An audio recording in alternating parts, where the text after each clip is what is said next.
Hello students, today we will be discussing about the Unit 4, which is titled Warehouse and Transportation as a part of Fundamentals of Logistics.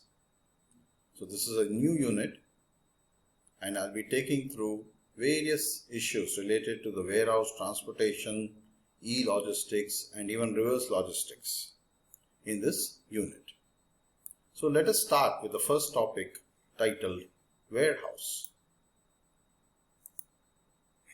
Now, when I use the word warehouse, many of you might think that a warehouse is a massive space full of cobwebs, stinking areas, corners, leaking roofs, rats and mice running around, and not at all a nice place to be for a long period of time because it is always closed, it is full of rusted material, etc. and etc. and etc.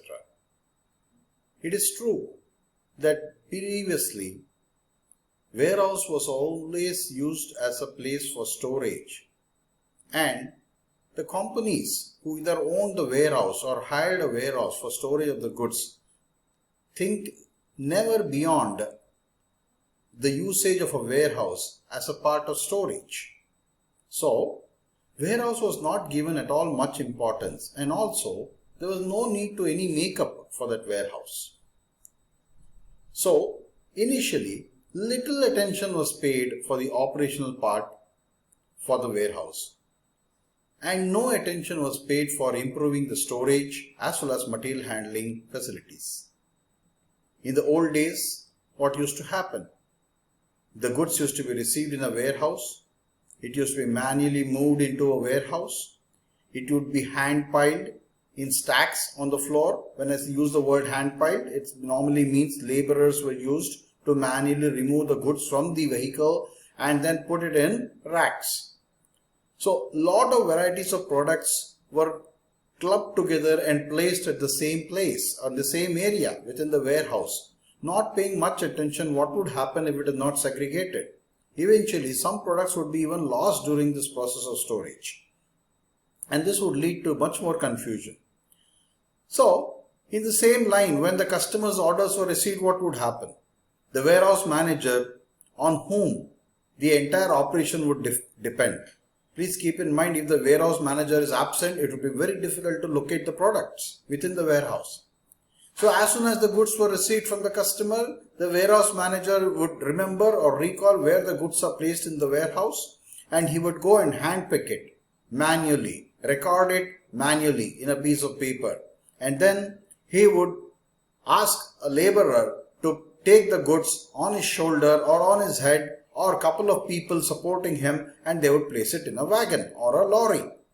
And this was known as shipment, and the merchandise would be then sorted out based on the location where the goods need to be delivered. It was a fact that labor was very cheap in the olden days.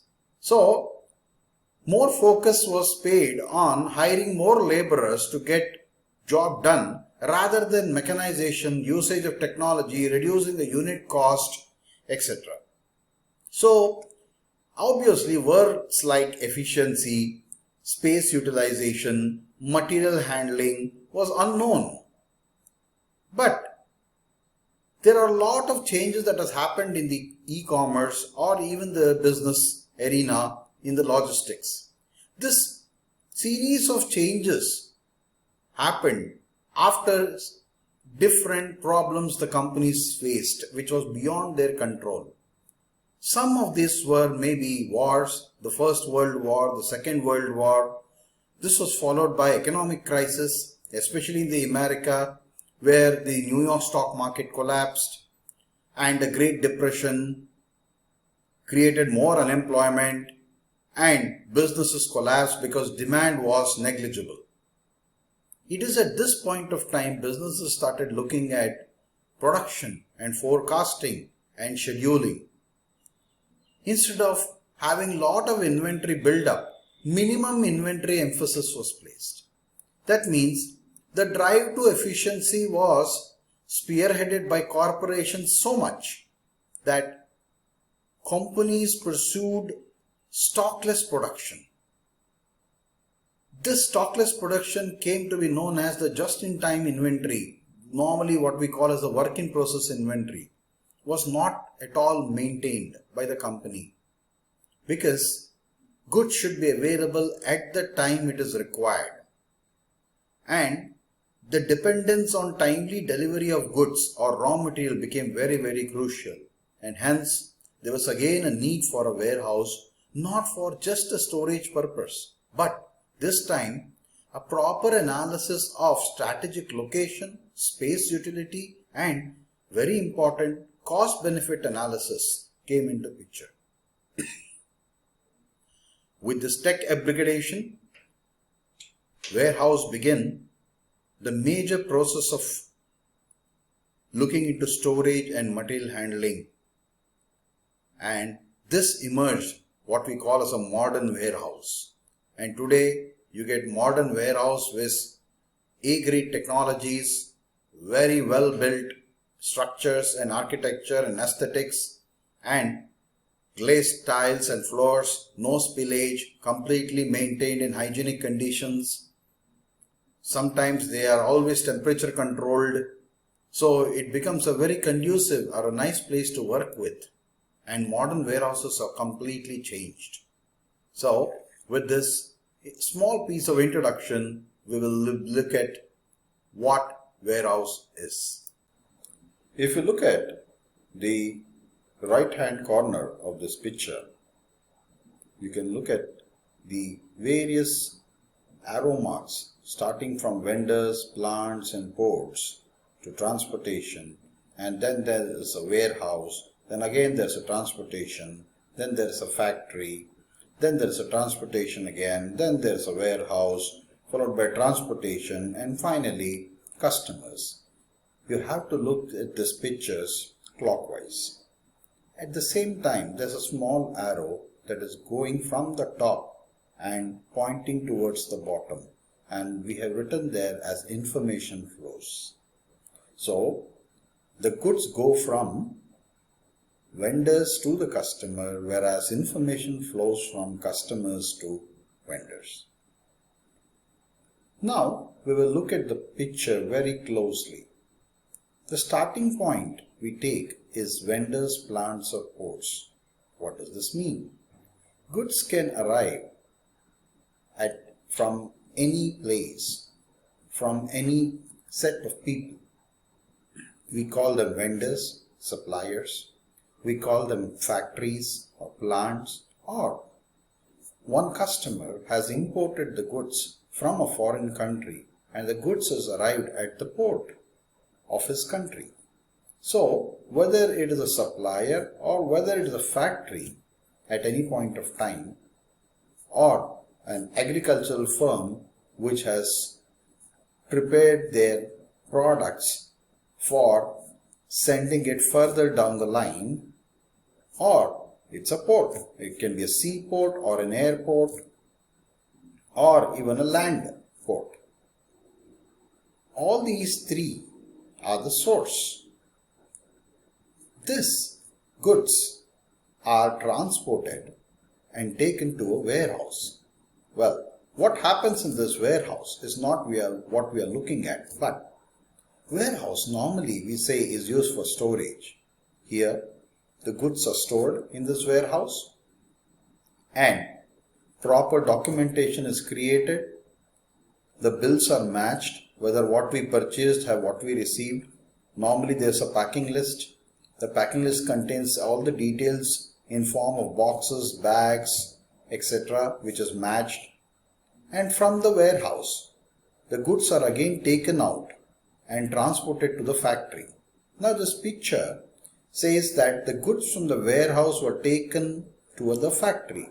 That means the factory can as well own the warehouse, or the warehouse can be an independent entity and which has informed the factory that the goods of certain types and categories that you had ordered has been received and will be sending it to the factory.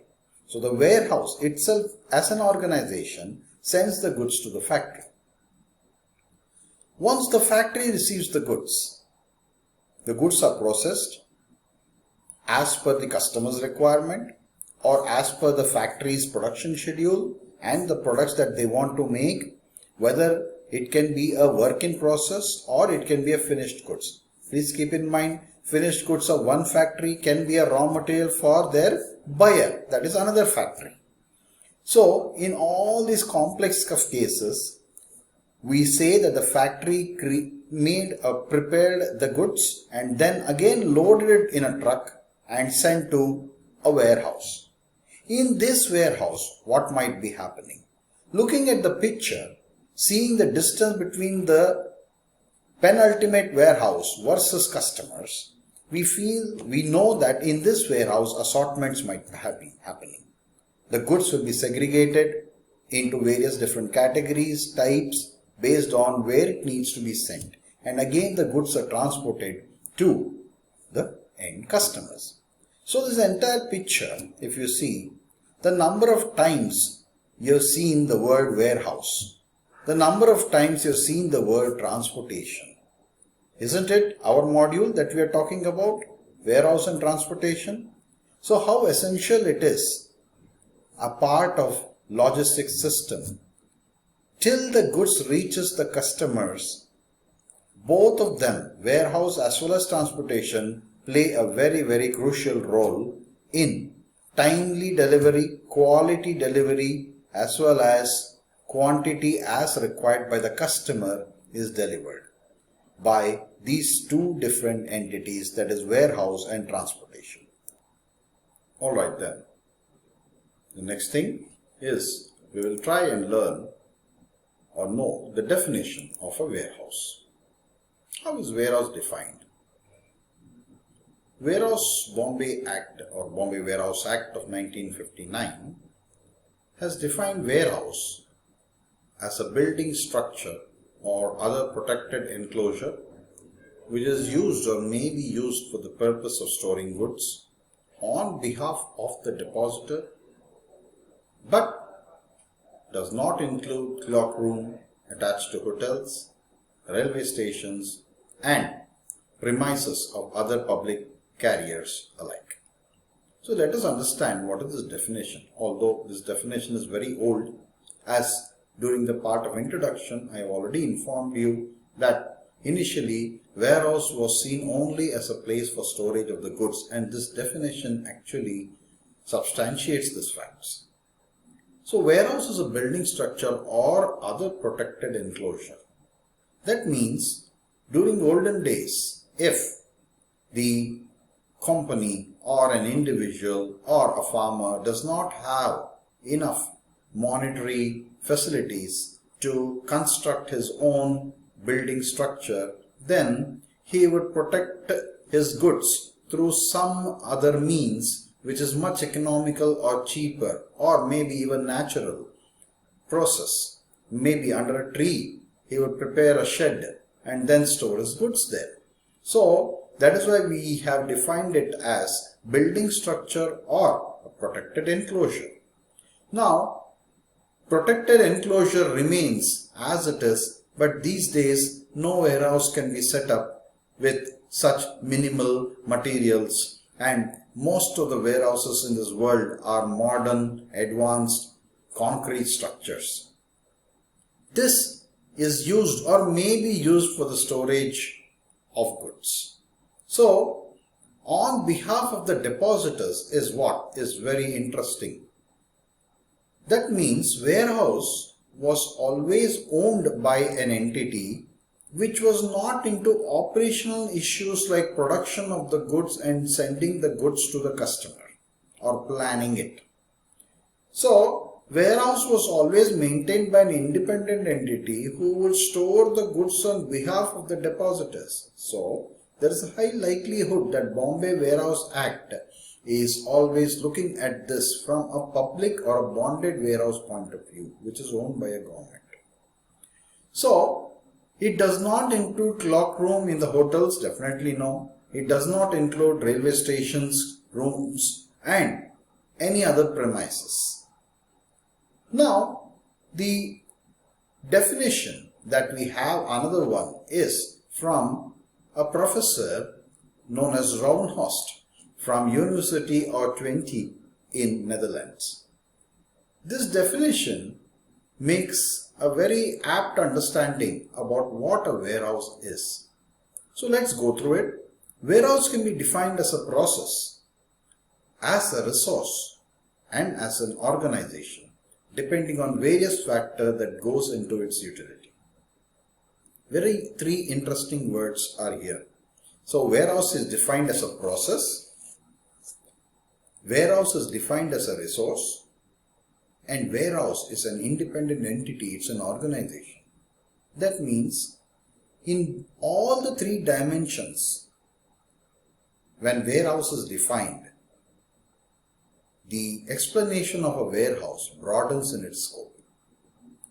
So, if we see a warehouse is defined as a process, means product arriving at a warehouse are subsequently taken through a number of steps called processes.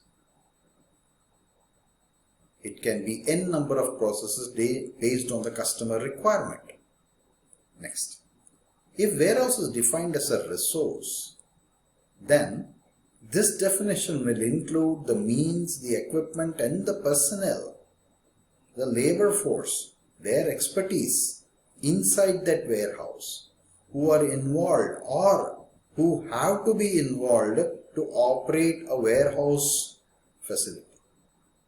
Well, if we look at warehouse as an organization, then this definition will include planning and control procedures used to run a warehouse. So, now we have a very clear picture of where the warehouse is. So let us understand what a warehouse in clear explanation.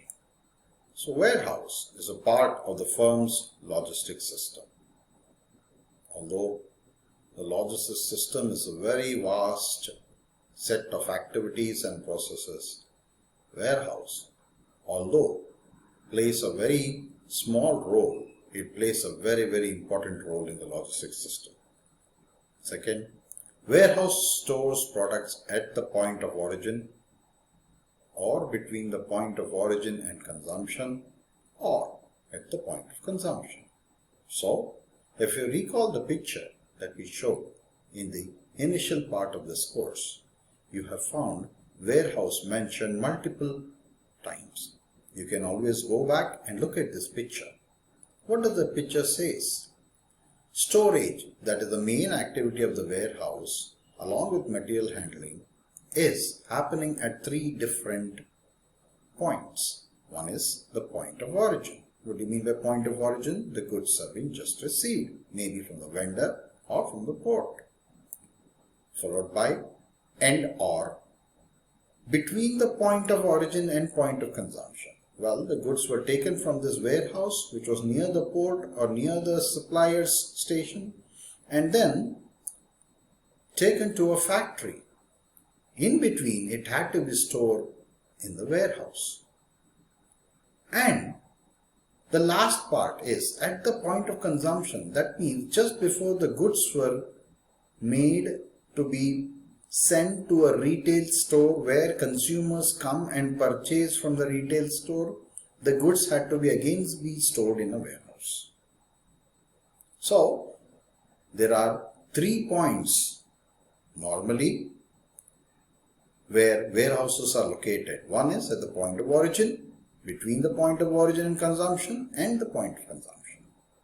The third point is the generic role of warehouse is to handle the product receiving, product sorting, product storing, and product shipping. These are generic roles which is normally found in all the literature as well as textbooks.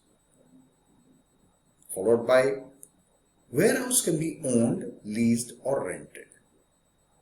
As we see here, warehouse is a very expensive infrastructure to be built by a company. Let's say a manufacturing company manufactures its products.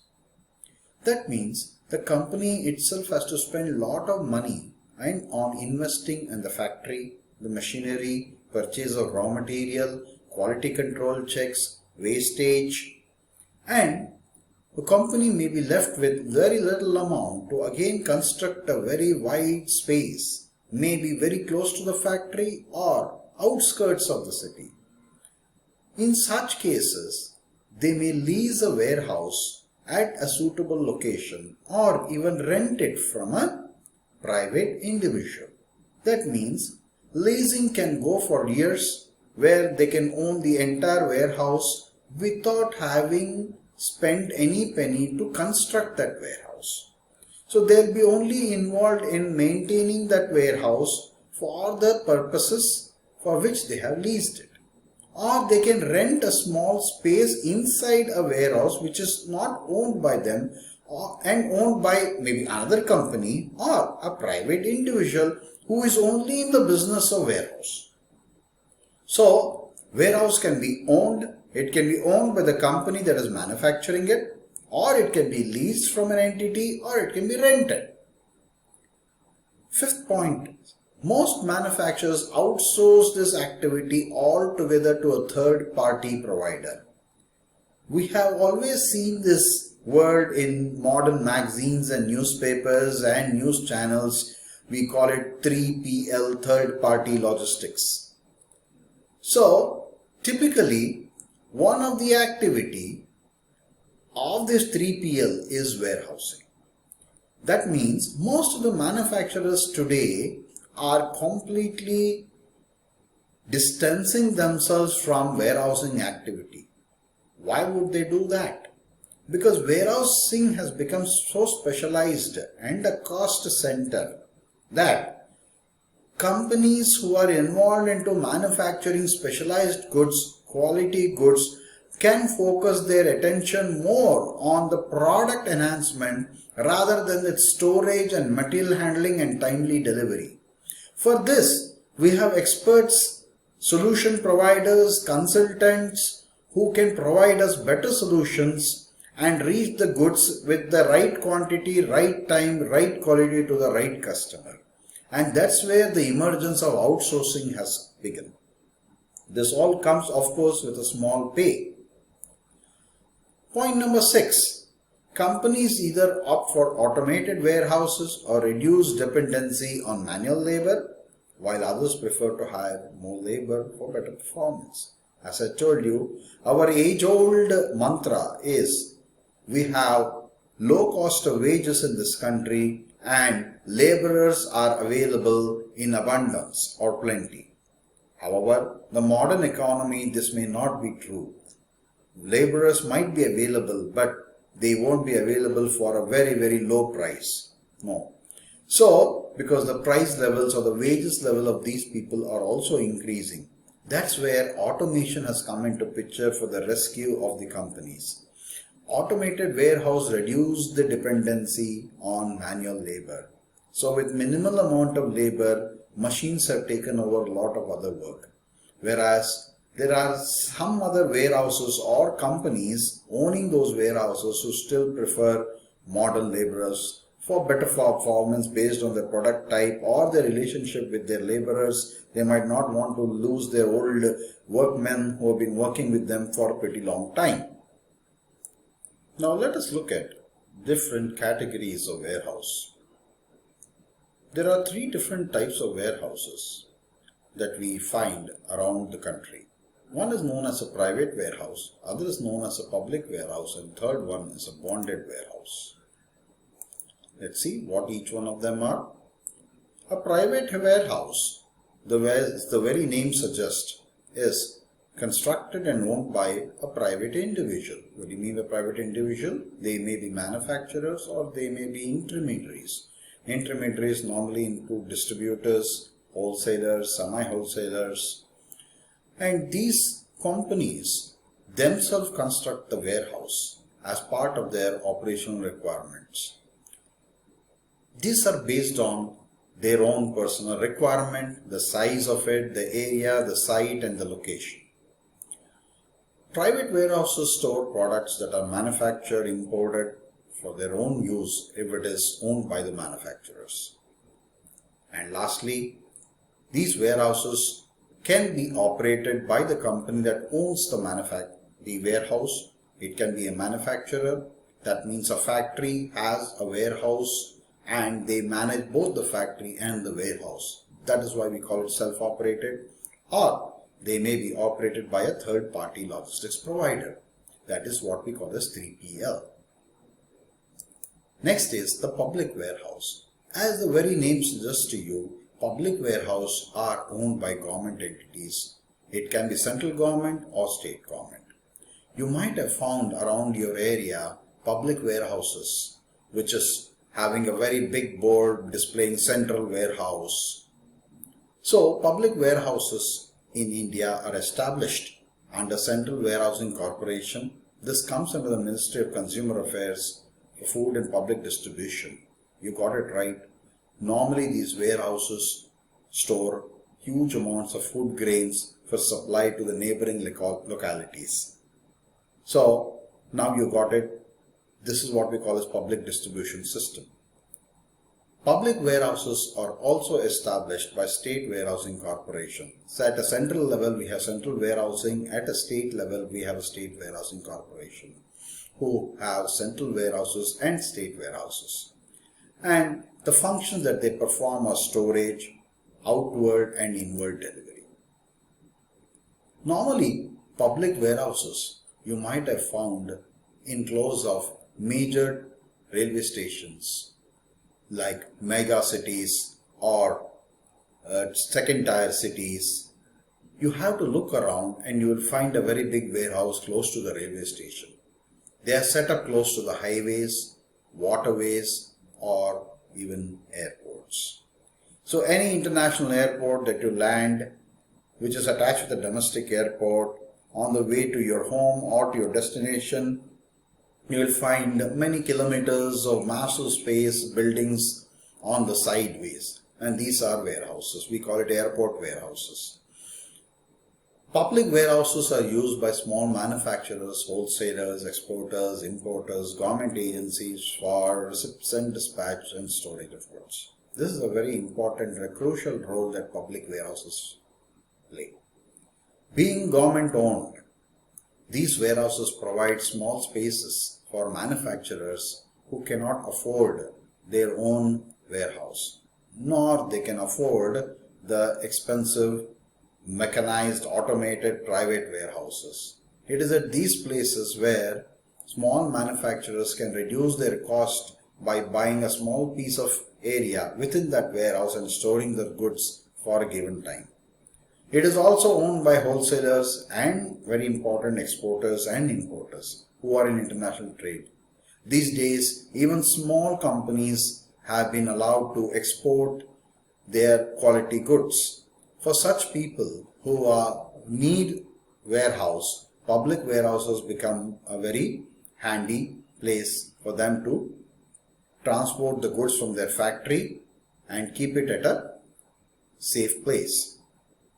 Government agencies are also using warehouses for their various different purposes, for receipt and dispatch and storage of goods. Public warehouses are very ideal for businesses who do not want to have their own warehouse due to huge capital investments, and that's where small manufacturers have been using this place and reducing their cost or increasing their profits.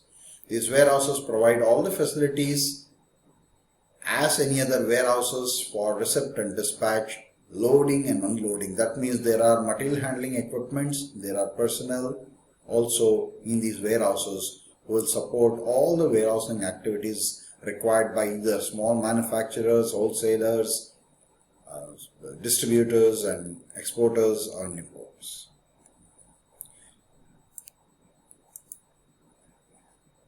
Now, we'll go to the final category of warehouse, that is known as a bonded warehouse.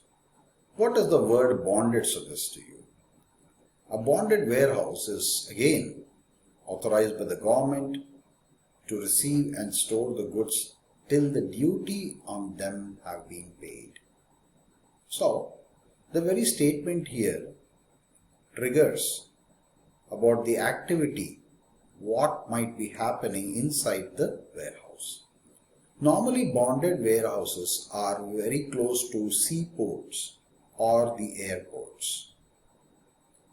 They are catering to those set of companies who import the goods by any of these means or mode of transports. So if a warehouse is in front of a seaport, which is a bonded warehouse, means as soon as the goods are imported by the importer, it comes from the ship and docks at the seaport. The importer may not have enough facilities or the cash or money with him to pay the requisite duty, a duty which is known as an import duty on the goods, which is imported. At that point of time, the goods are removed from the ship and taken to a warehouse which is known as a bonded warehouse. The importer has sufficient amount of time to get back to that warehouse, make the payment requisite as charged by the government, release his goods and take his goods to his warehouse or his factory, wherever it is convenient for him. So, traders and importers store goods in bonded warehouses with an undertaking. This undertaking is what we call as bond, and that's why the name is bonded warehouse. It is stored goods are released only once the duty on the goods have been paid, and that's the bond. Bonded warehouses are situated very close to the ports like airports and seaports, and whenever the importer is unwilling or is unable due to financial problems to pay the customs duty as soon as the goods arrive at the port of like seaport or airport, then he can store the goods in the bonded warehouse. Having gone through the three major categories of warehouses, we will now look into newer formats that have been emerging in our country and around the world. They come with different names. Some call them smart warehouse, some name it as distribution centers, and you will find many more number of these names coming with newer identities in the coming years as economy grows and the demand grows. But on what basis these warehouses emerge?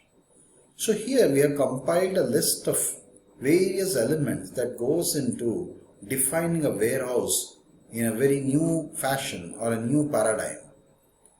Based on the available financial resources, the market coverage of the company, the degree of control of operation they want to exert on their warehouse, the kind of product they are handling, it can be solid product, a liquid product or a gaseous product, the characteristics of the product.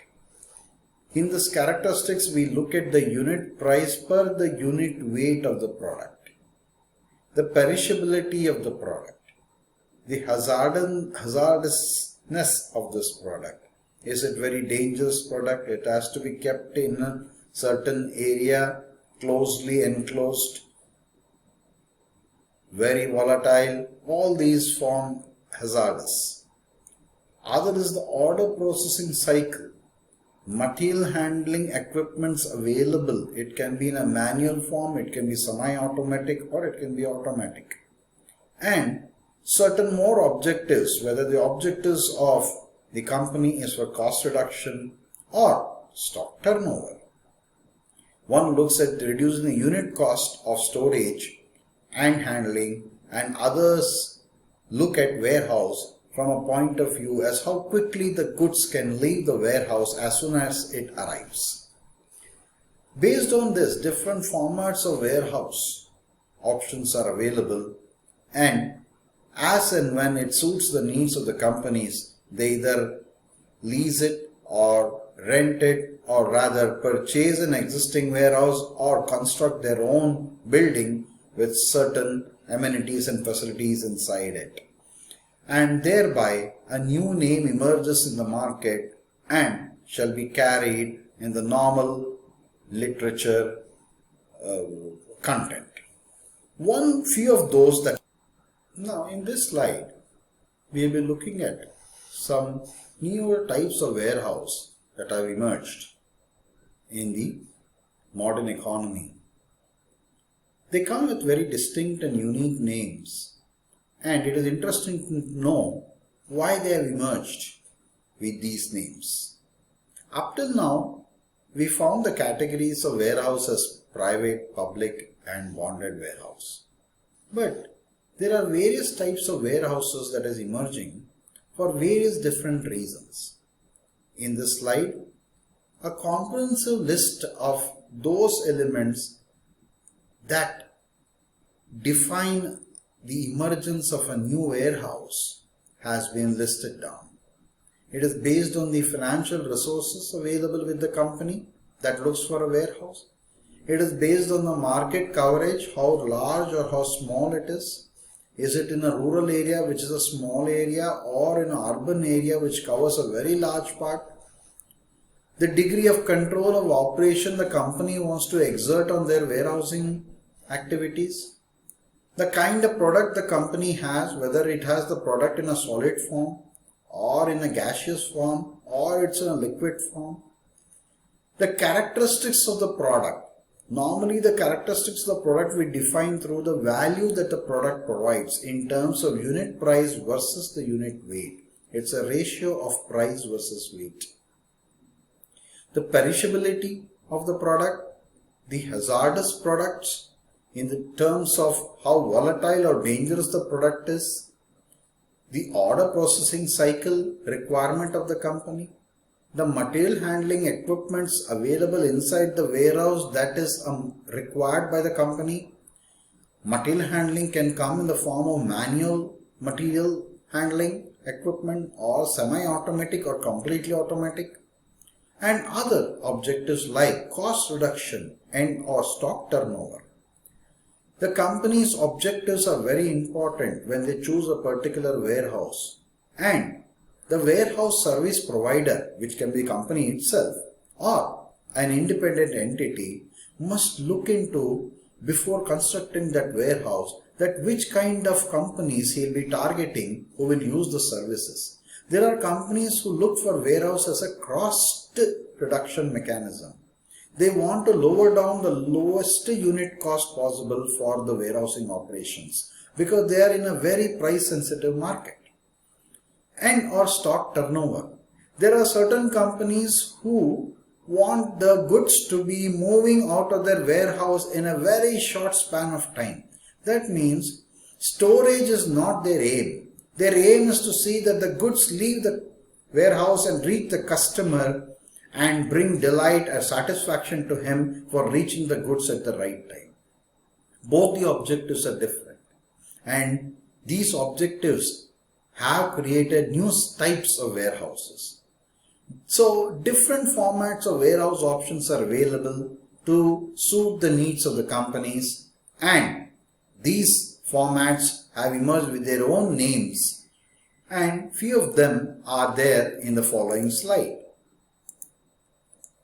We call it distribution center, we can call it smart warehouse, and we can call it cold storage. Now, I don't restrict here only to these three different types of warehouse. There are n number of warehouses available, but if you look at the previous slide, most of the warehouses have emerged because of one of the other reasons stated in the previous content. So let us see at least the three types of warehouses that we have brought into the content here. One is the distribution center. It says a distribution center is a warehouse, but it holds the products for a short period of time and sees a higher velocity of product coming in and going out. What does that mean? It is a warehouse, there is no dispute about it, but it is not the distribution center and not a warehouse. Why? Because the products that come to this center normally don't come for storage. They reach the center, they are either assorted or packed or labeled and immediately dispatched to the next location. Normally it can be a customer or it can be a logistics company or transporter who can take it on a motorcycle and reach the goods to your household. I hope you have guessed it. who would call it a distribution center? It is these e-commerce companies. E-commerce companies normally have operations where storage is a big cost for them. So they try to reduce this cost by making the product stay in their warehouse for a very short period of time and immediately removing and taking it to the customer as soon as it is received inside their warehouse. And that is why we call it distribution center. In fact, in much of the literature, there is always differences between a warehouse and a distribution center, and the key point of difference between the warehouse and the distribution center is a warehouse is a place where normally goods are stored for a long time, while a distribution center, the goods stays for a very short period of time.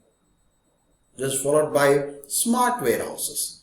This type of warehouse is known as a smart warehouse because it is automated, it is technology driven, and the automation is aimed towards increasing the productivity. The automation is done so that manual recording and manual movements are reduced, so this will decrease the errors, and this minimizes the labor requirements also, and the cost of wages for maintaining a warehouse can go down.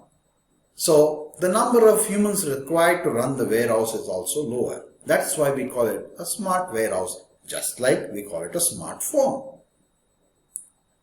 Next is a cold storage. As the name suggests, cold storage is also a warehouse, but we call it cold storage because it stores those goods which are temperature sensitive and which require very low temperatures, or which may require only room temperature, neither low nor high temperature.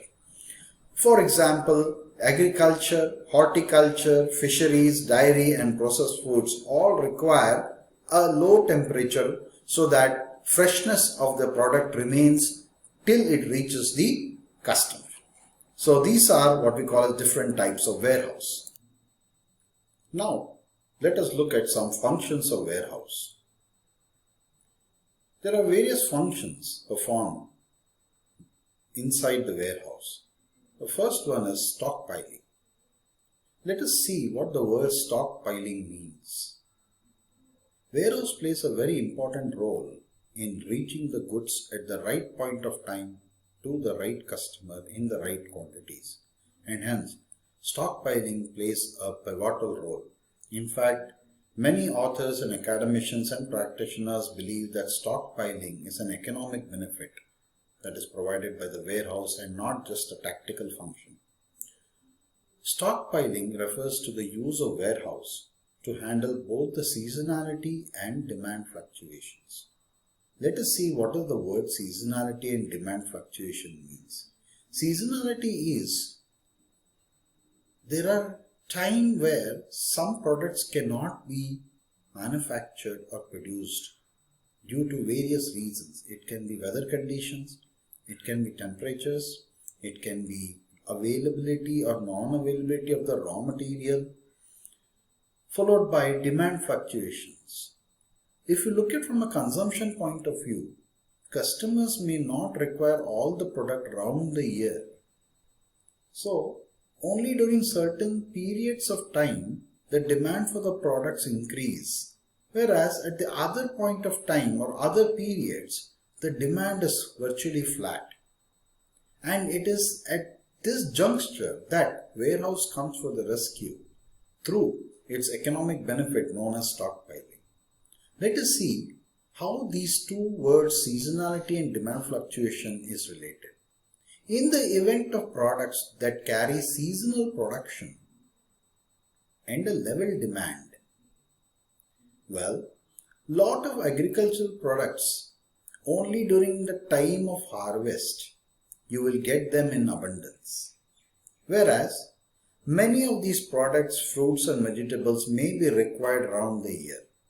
So based on its perishability, how long it can be stored, warehouses do stockpiling. And in the event the fruits that can come very expensive to you sometimes is because not of this production but the storage cost. They normally store it in a cold storage. And storing the goods in a cold storage is very expensive. and that's why the price of the end product goes up. But anyway, in the event the products carry seasonal production but a round the year demand, we require stockpiling. In the event a product that carry level production, that means the production is done round the year but it has a seasonal demand. For example, children's toys. The demand for children's toys goes up at the time of their vacation. Normally, it is from the month of March, April, May, June, till their school reopens. However, parents would always love to give gifts or presents to their kids with the toys during that period of time. But right from June up till the end of their annual year, the demand for toys has been observed is very, very low. But production is not affected. They need to produce. Why companies need to produce? Because they need to maintain a low unit cost of production. And if they stop the production, then the cost of making one additional product of toy, what we call the marginal cost in economics, goes up. And for this reason, stockpiling again, that is the warehouse, comes to the rescue. And hence stockpiling becomes one of the most important economic benefit of warehouse. This is followed by price stabilization. This is another major function of the warehouse. Yes, again, please look into this. Whenever we talk about the functions of the warehouse, you must be always aware that there are a lot of other criteria that is considered here and certain things are held constant. So warehouse play a very important role in the process of price stabilization. How? Well, when the fall in the price of the goods is happening, then they can hold on to the goods in the warehouse so that the price stabilizes. At the same time, if the fall in the price of the goods when their supply is in abundance and rise in the prices during the slack season, this can be completely avoided. That means the producer of the goods will not be affected because of abundant supply. He may get or fetch a price which can at least cover his cost and also make some marginal profits on those goods. So price stability or price stabilization is not just helping the companies but helps the economy as a whole, and warehouse owners or warehouse plays a very crucial role in this. This is followed by material handling functions. What do you mean by material handling? Material handling strictly means the loading and unloading of goods. Loading and unloading of the goods is not a very easy task because the wide variety of goods, firstly solid, liquid, gaseous form, and in solid dimensions, perishability, the unit cost of it, the sensitivity of that product, the packaging requirements of that product, all encompass. The loading requirement makes it very complicated, and unloading requirements in terms of men and machinery and equipments. So there are a lot of different equipments and expertise required to load or unload the goods, and material handling is one of the most important functions at the warehouse. Material handling function also looks into not just loading and unloading, but after unloading it, you require the goods to be moved to certain locations, maybe inside the factory quality control department. Let's say the company receives a raw material. After unloading the goods from the truck inside their warehouse, they need to send certain batches of the goods to a quality control to inspect whether the quality that they received was same as was ordered with the supplier. So they have to facilitate the movement of the goods. That means after the quality control department approves the goods can be dispatched from the warehouse to the production shop floor, where the production manager will look at the batches, the quality changes, the moisture content or anything that is embedded in that product and use it in different machines of his production floor. Order filling is the third activity of material handling to identify materials location inside the warehouse as per the orders received from the customer. When the customer places an order, a warehouse manager has the task of locating where the product is. The product can be based on batch numbers, based on design numbers, or based on certain numbering formats which the company has decided upon, and based on that the warehouse has to store the goods. The identification of where the goods are stored in such a massive complex is an arduous task, and here material handling function is coming to rescue, where proper locations are earmarked for storing certain types or batches or quality of the goods so that it is easily identifiable. This is followed by information handling. Information from the warehouse is very crucial for decision making at the companies. When I say companies, I am talking about company offices. Normally, company offices where functions like administration or marketing or finance is carried out is seldom or not very often attached with the warehouse. Warehouses are normally located at outskirts of the cities, and because of its space constraints and the large requirements and investment, normally companies don't look for warehouses inside the urban areas. Whereas for logistics and other economic requirements, companies are located in the urban areas, whereas warehouses are located at the outskirts of the city. In such cases, the companies need to be constantly updated with the level of inventory which their company has in each batch, each quality, each type of the product, each design of the product, etc. This information is one of the major function of the warehouse. Information with regards to inwards. Inwards can come from where? Inwards can come from rejection of the goods. Inwards can come from the producer who has made the goods and sent to the company, and inwards can come because wrong goods were sent to the customer and he has returned. All these things has to be entered properly with proper labeling.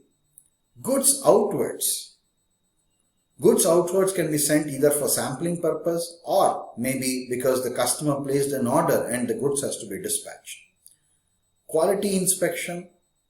Goods that is taken out for quality inspection. Stock balances, damage and breakages are met by the warehouse. That means these information that is written in front of you, that you can read it in front of you, that is goods inwards, goods outwards, quality inspection, stock balances are all required by the company, administration or marketing or finance divisions. So, information handling becomes a very important role in the functions of warehouse. The final two functions include financing, grading and packing. Financing, warehouse acts as a financer, which we call it as inventory financing.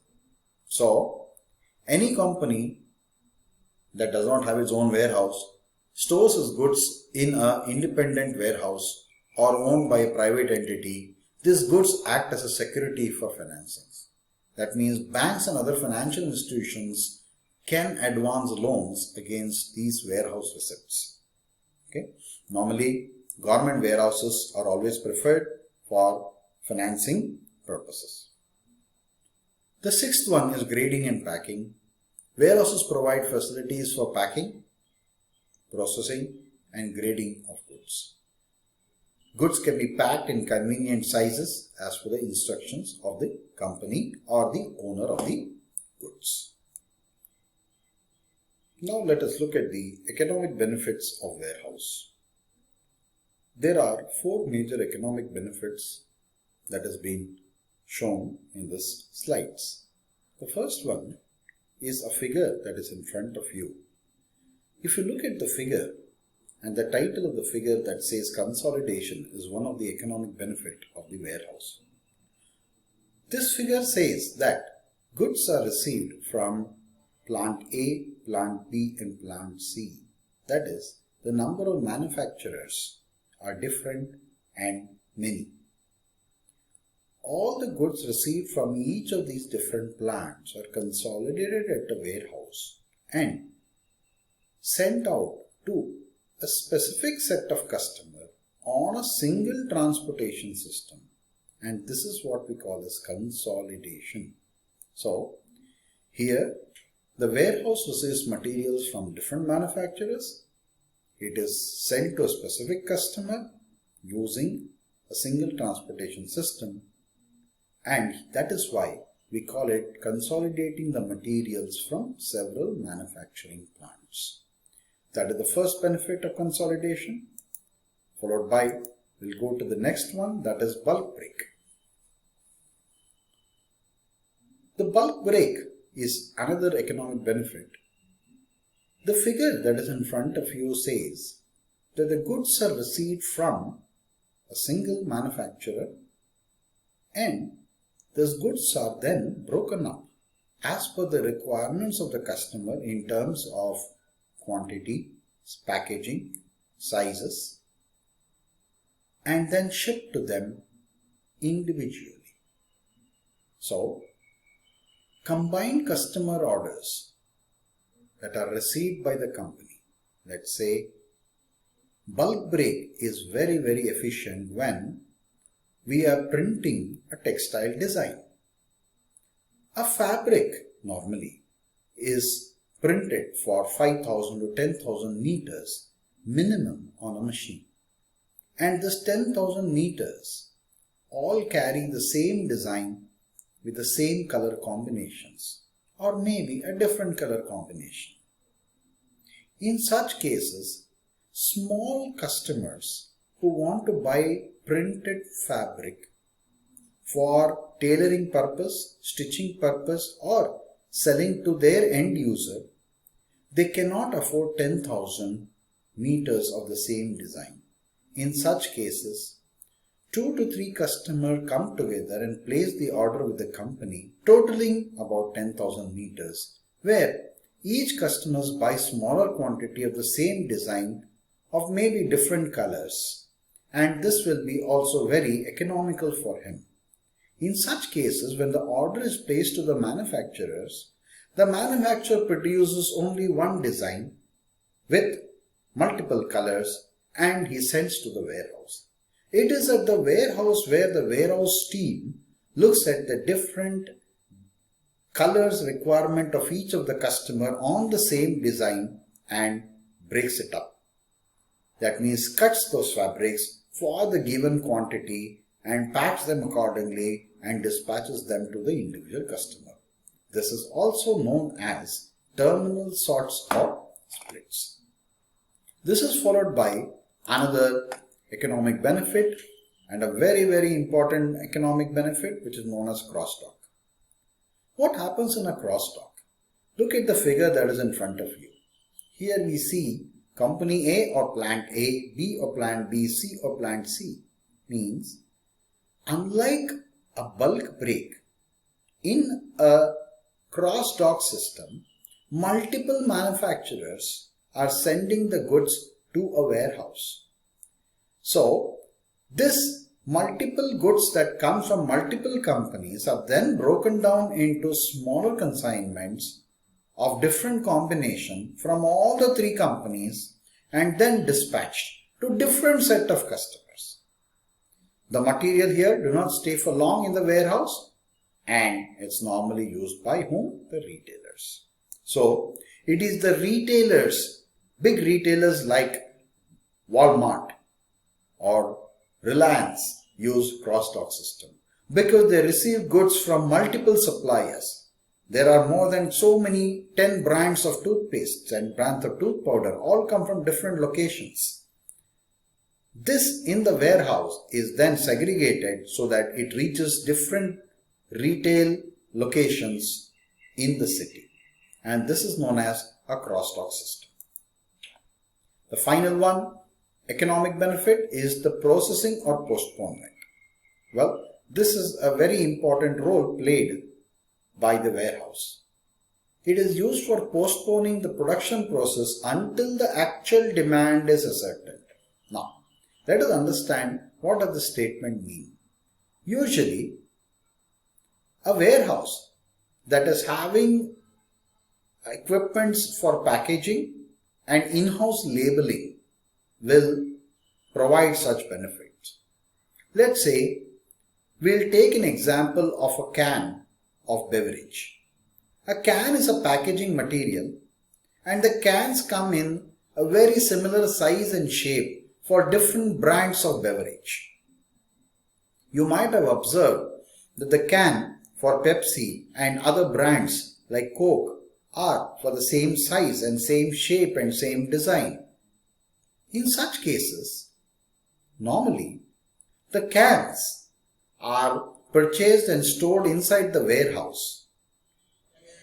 What happens is when the orders are received from the customer, the companies who manufacture this beverage themselves provide the packaging material like the films that has to be taped or wounded around the can with their brand names and logos.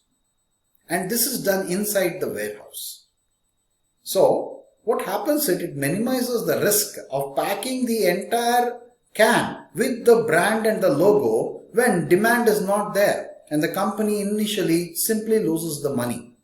So it minimizes the risk in that way and packing the goods only when the order is received.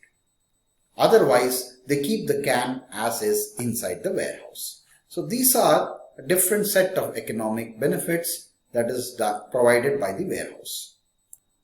Lastly, we'll be looking at what are the different criteria that is used for selection of a warehouse site in case the company wants to set up a warehouse. What are the important criteria? The first point in front of you is expected output in terms of services for the given cost. What does this mean? In the previous slide, we have discussed about emergence of the new warehouse types in terms of cold storage, in terms of distribution center, smart warehouse, etc. All those criteria followed by the functions of the warehouse that we discussed can be grouped together as the expected output in terms of services. When such kind of output is given by the services of the warehouse, what is the cost implication on constructing such a warehouse? So every site selection criteria is based on a cost versus benefit analysis. How much more you need to pay in order to get an additional service, which you could have avoided by maybe outsourcing or renting. This goes into criteria of site selection. Next is the proximity of the warehouse with the consumption point or the market point. The distance, here we speak about the physical distance of the warehouse from the place where the goods of this warehouse that it's been supplying or dispatching is consumed. So the site selection here is based on the number of times the goods need to be delivered per day and what is the quantity. Is it large quantity or very small quantities, maybe one box or one piece. When the quantity is very low, it is always preferable to stay very close to the consumption points because it takes a lot of efforts for packaging and dispatching the goods and traveling longer distances for small quantities. The fixed cost of transportation itself will eat away all the profits. So frequency of deliveries and quantity per delivery is one of the major criteria in site selection, or rather the proximity of the warehouse with the customer points or the consumption points. The cost of maintaining the warehouse and transportation both add to the fixed cost. In order for that to go down, based on the quantity delivered and the number of times the delivery is to happen in a given period of time, site selection criteria comes into picture, these considerations. Is there a room for expansion? Well, when the company starts its business, they can buy a small space or rent a small space. Later on, they will construct their own warehouse based on all the other criteria consideration. At this point of time, the site selection must include whether in future, after their business grows further, can they expand the size of their warehouse, or it's a very congested place where any room for further expansion is not possible because all the sites are sold off for other different businesses. So that's why most of the warehouses are located at the outskirts of the city, so that there is ample space available or room available in case the company wants to extend the structure of the warehouse. Next is the availability of infrastructure inside the warehouse, like material handling, equipment, utilities, insurance rates, highway access, communication, and drainage and sewage system. All these things are important criteria that goes into site selection. Sometimes, given the location of the warehouse, the insurance rates can differ drastically. And when the insurance rates are very high, the companies may not want to buy such a place. They will rather go for a further distance which is much longer than the location that they need, whereas the insurance rates may be lower there. Highway access, how close it is to the national highway. So the warehouse, once it leaves with the truck loaded with the goods, it reaches the warehouse and reaches the next destination very quickly. Are there communication facilities available? Modern day telephones are not used, but Wi-Fi and other gadgets are used. In fact, smart warehouses are highly automated and require constant internet for their data processing. Another is drainage system. Does the locality which is in the outskirts of the city have even proper drainage system? Otherwise, there will be collection of sewage, and that can spoil because the collection of nocturnal creatures, there will be cockroaches and mice around that can damage the goods. The last one is the type of the product and whether there are any government regulations for storing such a product. This has profound influence on the choice of the site. If it's an explosive or hazardous material, it is government mandated as to how much area the warehouse should be, at what location it should be, how close it should be at the residential area, etc. If they are perishables, then how quickly they get spoiled, at what temperature, and whether they should be very close to the market or consumption point or close to the highway. Based on these criteria, the warehouse site selection is made.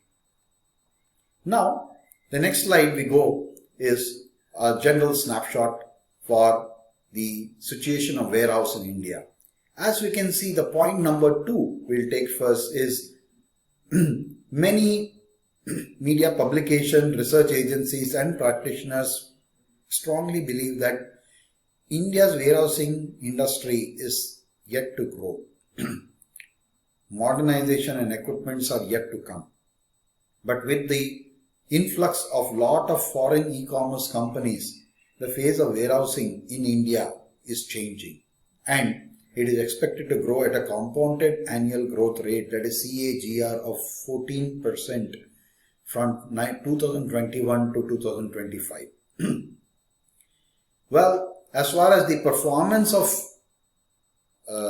the countries are concerned, World Banks have listed India at 35 out of 160 countries, which is not a very encouraging remark or the number for a developing country like India, which is spearheading its economic growth compared to all the nations of the world.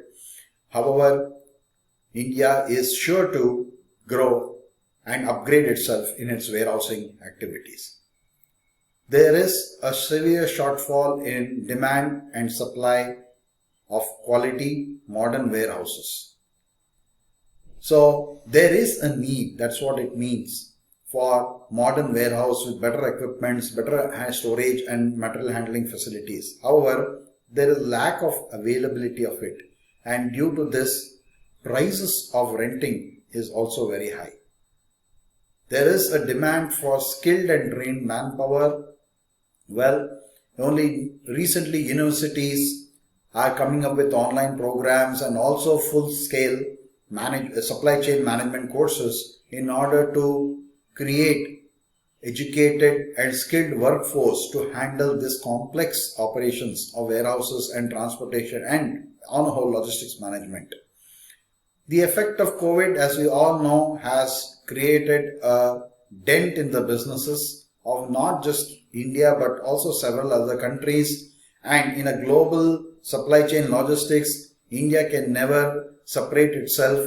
If one country like America or Europe, any country gets affected, Indian logistic operations also get affected. That's the power of globalization. But this has affected Indian businesses at domestic level also greatly by fall in the rents. We have collected from a research agency, the pandemic effect has seen a drop in the average rents, which indicates there's a reduction in the business. If you look at the markets like Mumbai, Bangalore, Chennai and Hyderabad, you see that for the financial year 2020, the price per square meter or square feet, that is into bracket, in Mumbai for example was 235 per square meter per month, whereas in 2021, definitely the effect of pandemic, the prices have dropped down. This clearly indicates that because of slow in the business or reduction in the business, most of these warehouse owners have reduced the price to attract more customers. You can see a massive change of more than 7%. Next to follow is Bangalore. We can see here Bangalore, there's a reduction in the rent about 5% and followed by Ahmedabad, Chennai and Hyderabad. So to round up, the future opportunities look very bright for India in the field of warehousing. Especially in 2017, the Government of India has granted infrastructure status to this sector. This is the most crucial strategic change initiative taken by the Indian government. Why? Because once they declare logistics as infrastructure, then companies that operate in this infrastructure like transportation and warehousing will get easy access to funding. So now with this we can see more cold storages, more smart warehouses, more distribution centers coming up in different parts of the cities of this country. So because financing has becomes easy and companies can go for even borrowing from foreign countries, banks from a foreign country. That is what we call as external commercial borrowing route. And even borrowing within India, the rates have become very competitive and the limits for borrowing is also set at a higher place. The Make in India initiatives have witnessed huge amounts of foreign direct investment, that money that comes into India for investment purpose. That means companies want to set up manufacturing plants. These companies come from Europe, US, China, Japan, Australia and so many different countries. These companies come set up their manufacturing plant in India and definitely there is spur in the demand for quality warehouses. Followed by ease of doing business, an indicator which is provided by the World Bank for different countries. In case of India has improved drastically and this will also invite more number of businesses. And this will also increase the demand for warehouses. With this, we finally conclude the part of warehouse and now we'll go to the next topic, that is transportation. Thank you.